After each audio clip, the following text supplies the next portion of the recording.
completion rate ng mga applications for witness coverage dun po sa Witness Protection Program. 100% in 2024 and for the first semester of 2025, 100%. Ngayon pa lang po yata kayo magkakaroon ng 99% dahil parang hindi nyo tatanggapin ang mag-asawang diskaya. Mr. Secretary, nung nakarang linggo po ako po ay nagtanong sa inyong nakababatang kapatid ng isang katanungan. Ngunit ito po ay hindi niya nasagot. Baka sakaling kayo po ang makasagot sa pagkakataong ito.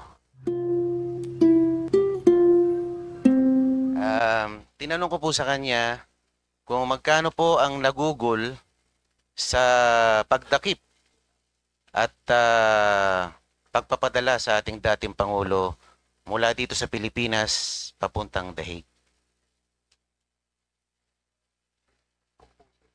Hindi ko ho kayang sagutin yan.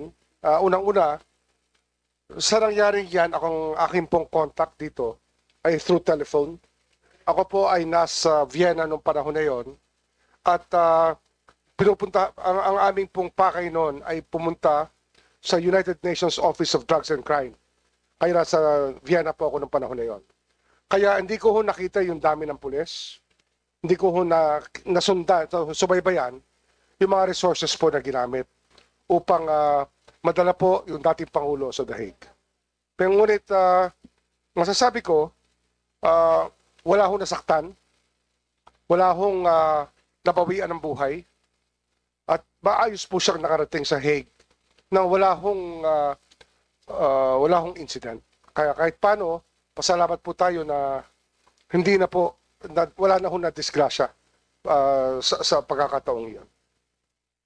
Opo, so sino pong nag-order na dalhin po siya doon kung kayo po ay nasa ibang bansa? Ano ho yan? Halos 10 oras po akong nakikipag-usap by telephone mula po sa oras ng Europa papunta po rito sapagkat yung legal basis po ay pinag-aaralan at kiniklear nila sa akin. Kaya ako po nagbigay ng legal basis under Republic Act 9851, Section 17, and other sections of the International Humanitarian Law. Ngunit di po ba sinabi, paulit-ulit na sinabi ng ating Pangulo na tayo po ay nag-withdraw na sa Rome Statute, tayo po, the ICC has no jurisdiction over us, at I will not lift a finger in the investigation of any crimes regarding ICC. Kung ganun po ang policy pronouncement ng ating Pangulo at hindi niya kinikilala ang pagiging miyembro natin sa ICC, sino po ang, kumbaga, hindi sumunod sa pronouncement na ito? Ba't nagpatuloy pa tayo sa pagdakip sa ating dating Pangulo? Ang problema ho kasi dito, nung nag-withdraw po tayo sa ICC, sa Rome Statute, hindi na ho tayo miyembro. Ngunit yung batas po na ating pinasa noong 2011 na Republic Act 9851, yun po ang naging basihan ng lahat. Kung ito po ay ating tinanggal sa ating legal system, yung batas na yun, kaakibat ng ating pag-atras sa ICC, wala na hong basihan sana. Ngunit nandun pa ho yung batas na yun, Republic Act 9851. Di po ba bilang parte ng kabinete ng ating Pangulo, tayo ay nagsisilbing alter ego ng ating presidente? At sa paglabag sa kanyang kagustuhan, hindi po ba nagkakaroon ng breach or violation ng trust and confidence? Na kung saan hindi tayo tumatalima sa ninanais ng ating Pangulo na kayo ay pwedeng maging subject or vulnerable to any administrative liability. Alam niyo ho, ang pagtatrabaho po sa gobyerno ay sako po yan sa marami hong desisyon na ginagawa natin sa araw-araw. At hindi ho nakataga sa bato ang lahat ng ating desisyon o kaya yung lahat ng ating paningin. Maaari po itong magbago sa pagdating ng panahon, sa bawat panahon. At marahil nagbago po ang aming pagtingin sa usaping ito nung dumating po yung pagkakataon na talagang ando na ho ang Republic Act 1951 at lahat po ng factor tinitingnan po natin sa security po ng ating bansa. Does the former president pose any security threat? Kahit ganun na siya katanda. Marahil yan po ay dapat tanungin natin sa NSA natin kung ano ho ang naging evaluation ng panahon na yon. Basta't sa akin po, ang aking clearance na binigay ay sa legal basis. Ang legal basis ng kanyang pagpunta sa The Hague. Yun po yung ating trabaho bilang legal counsel po ng gobyerno. So pwede po tayong tumaliwas sa kagustuhan ng presidente. Kahit tayo Hindi ay ho tayo parte ng- tumaliwas, marahil ho, nagbago rin ang lahat sa ang kanyang paningin sa usapin ito. Hindi ho tayo, hindi ho nga, sabi ko nga kanina, hindi ho nakataga sa bato ang lahat ng ating paningin ng panghabang buhay. Minsan nagbabago po. Yun po yung ating pagtingin dito. Ayan po. Yun po kasing mga pangyayaring ito nung dinakip ang ating dating Pangulo, it poses some questions that need to be answered. Halimbawa, what is the role of the DOJ Secretary in high-profile law enforcement operations involving political figures, including former officials? How does the DOJ ensure that such operations are impartial, conducted strictly within legal bounds, and free from political interference, or not influenced by political pressures, especially when they involve a former head of state? What is DOJ's accountability if evidence later shows that its actions Dead were soil weaponized doesn't need for chemicals political to come back. purposes? Kami ho, ang aming gabay dito, rule of law. Yun po yung aming mantra dito, yun po yung aming sinusunod.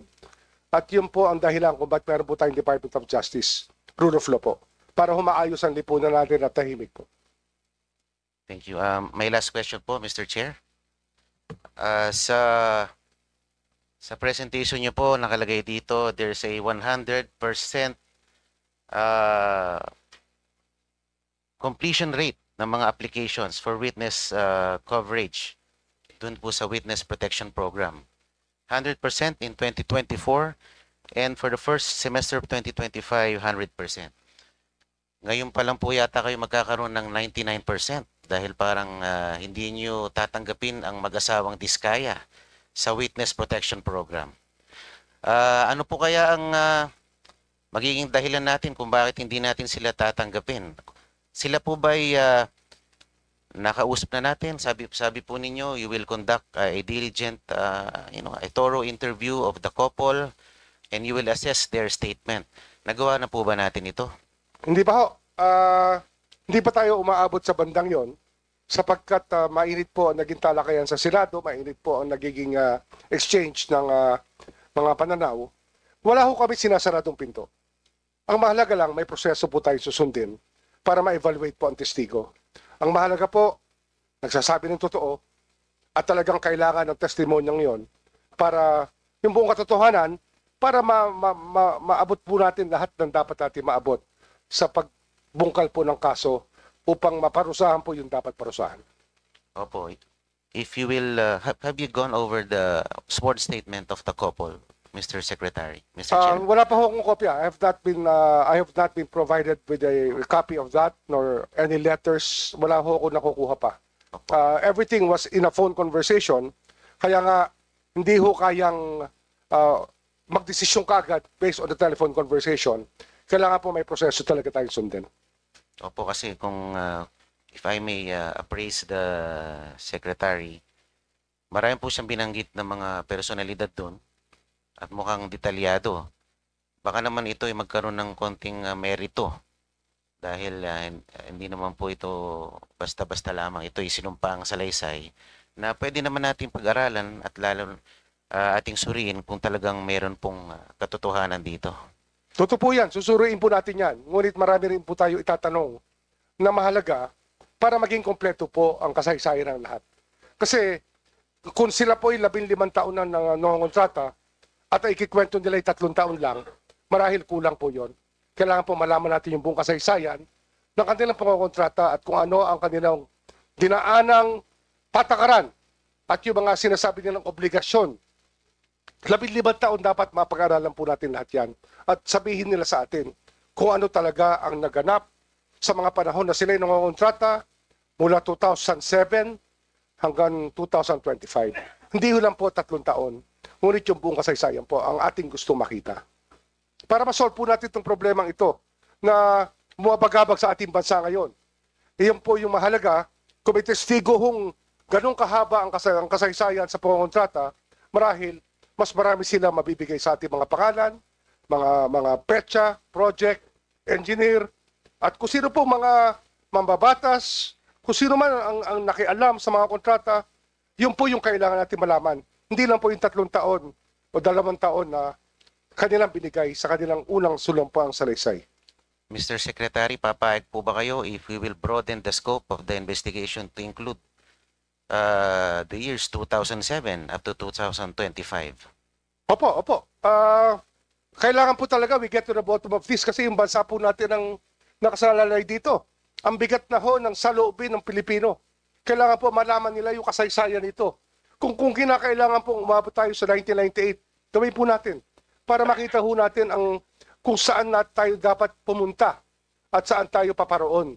Yun po, hindi tayo matututo pag hindi natin nakita ang buong kasaysayan po at sistema na umiiral ngayon na mula po nung mga panahon na yun. Ano po kayang posibleng possible grounds that they will be denied their application for witness protection? Di ba sabi po... Ano ho kasi yan? Testimonial evidence po yan. Ang mahalaga po, ilabas din nila yung mga dokumento. Yung kanilang records, yung kanilang mga ledger. Lahat po yan dapat open to scrutiny. Wala ho sila dapat itatago na kahit ano.